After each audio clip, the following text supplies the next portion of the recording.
जय श्री कृष्ण। ओम नमो भगवते वासुदेवाय नमः। हम अपने पिछले प्रसंग में अगासुर वध की लीला के बारे में वर्णन किया था और यह बताया था कि हम अपने अगले प्रसंग में यह बतलाएंगे कि अगासुर वध की लीला 1 वर्ष के बाद क्यों प्रकट की गई। फिर भी ब्रजवासियों ने यह सोचा कि यह घटना उसी दिन घटित हुई है। तो आइए हम जानते हैं कि ऐसा क्यों हुआ। अघासुर को मारने के बाद भगवान श्री कृष्ण तथा उनके संगी जंगल में विहार करने चले गए। बछड़े हरी घास से आकृष्ट होकर चरते चरते चरते जब दूर चले गए तो श्री कृष्ण के संगी कुछ कुछ क्षुब्ध हुए और उन्होंने अपने बछड़ों को वापस लाना चाहा।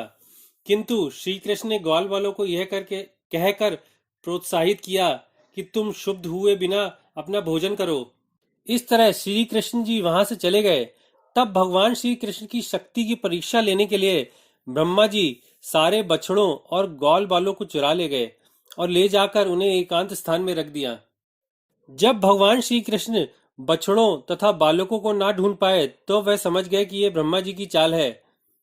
फिर समस्त कारणों के कारण पूर्ण पुरुषोत्तम भगवान ने ब्रह्मा जी को तथा अपने संगियों तथा उनकी माताओं को प्रसन्न करने के लिए अपना विस्तार किया, जिससे पूर्ववत बछड़े तथा बालक बन जाएं। अपनी लीला के कार्यक्रम अनुसार श्री कृष्ण जी शाम को घर लौटते, हर ग्वाल बाल के घर में प्रवेश करते और असली बच्चों की तरह कार्य करते, जिससे उनकी माताओं को दिव्य आनंद प्राप्त होता।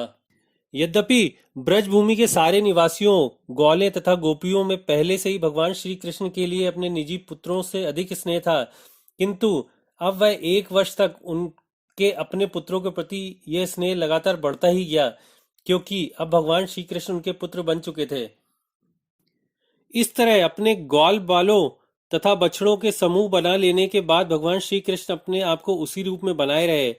वह उसी प्रकार से वृंदावन तथा जंगल दोनों ही जगहों पर 1 वर्ष तक अपनी लीलाएं करते रहे।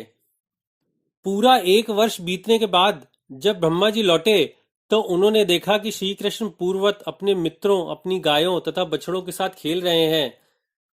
ब्रह्मा जी ने सोचा, गोकुल के जितने भी बालक तथा बछड़े थे उन्हें मैंने अपनी योग शक्ति की सेज पर सुला रखा है और आज के दिन तक वे जागे नहीं हैं।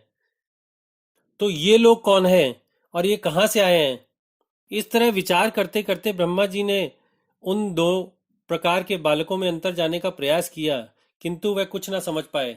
अतः जब ब्रह्मा जी ने अपनी योग शक्ति से देखा तो वे तुरंत ही सारे बछड़े और उन्हें चराने वाले बालक नीले बादलों के रंग वाले स्वरूप में पीले रेशमी वस्त्र पहने हुए प्रकट होने लगे। इन सबके 4 हाथ थे, जिसमें शंख चक्र गदा तथा कमल धारण किए हुए थे। इस प्रकार ब्रह्मा जी ने परम ब्रह्म को देखा। उन्होंने उसी के साथ ही सारे बछड़ों तथा बालकों को श्री भगवान के विस्तारों के रूप में देखा।